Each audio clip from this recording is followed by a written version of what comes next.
Maxine, Facebook is very strong in the area of diversity and inclusion generally, and clearly you lead that work globally. Be really interested to hear about your approach and what's really focusing your attention these days. Yes, there is so much that is happening these days and has always happened, right? In the history of human interaction, we will always have challenges and we'll have victories. And what we try to do in the inclusion and diversity space is to set, first of all, a baseline for what our culture is. We often say to people, whatever you understand before you came in here, sort of suspend that and hear us out on what we expect this culture to be internally, which is one that recognizes difference and sees the value in difference. So we talk a lot about the fact that in our culture, we want people to be their authentic selves. If you are building a product that you hope that people all over the world can use, that is a very, very diverse, if not the most diverse ecosystem, the people of the world, right?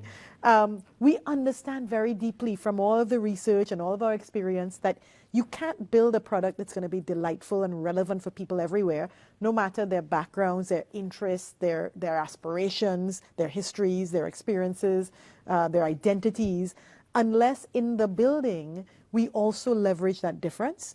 It will determine what we build, how we deliver it, how we service our clients, everything. Everything comes down to who we are and what we bring to it. So at the very start, we set that tone that we want everyone to come and bring their authentic selves. We want to be open, we want to be supportive. And then from there, we then cascade with a number of policies and benefits to put sort of a shape around what that is, right? And what we expect. And so far, I'm quite happy with the culture we've been able to build. But within, there are still always areas of challenge. Okay. And what are some of the areas of challenge at the moment, Maxine? Yeah. Well, we still know that globally, we don't have, as much as our company, by our constant review, we see the women and men are paid the same. We know that globally that is not the case. So, we don't just exist as a corporation on our own on an island.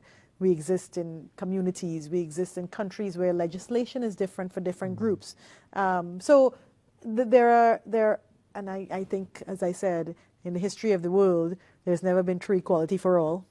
So there will always be areas where we're working harder than others.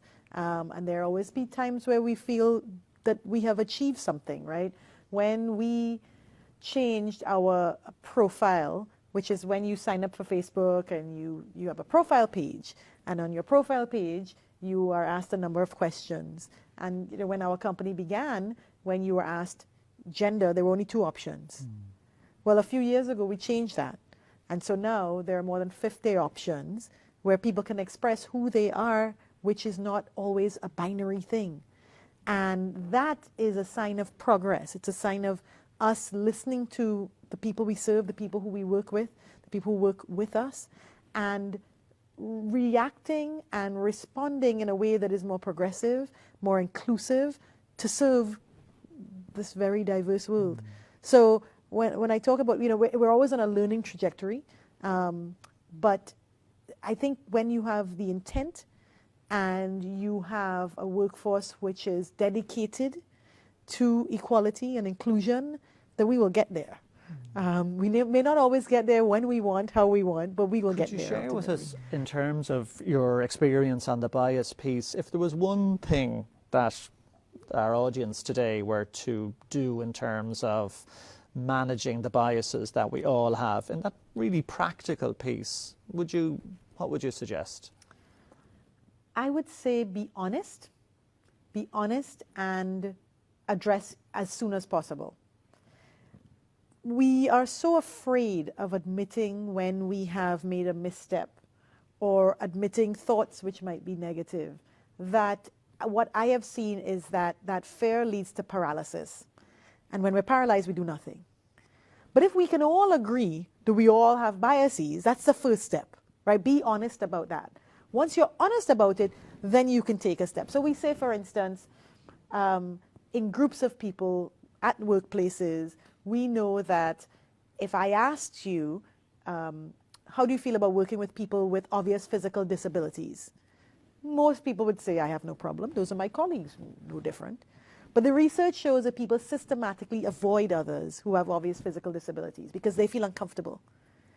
Confront that discomfort and proactively engage with somebody who is in that category in your workplace. Right? Just doing that reduces that micro inequity, which holds that person back. Same thing for interrupting people. We know that women get interrupted more often than men. The cumulative effect on your career is damaging. If you see that happening to somebody else, step up and say, sorry, I think Susie was saying something. Could we just let her finish? Just doing that simple thing, being conscious that she's being interrupted and then doing something to counteract that makes a big difference. You don't have to do something huge. You don't have to be the person in the workforce who leads a protest movement, right? Just doing those small things that we do have control over every day makes a difference. If you see somebody who is LGBTI and there is a joke, you know, it's good for you to say, that's not that funny.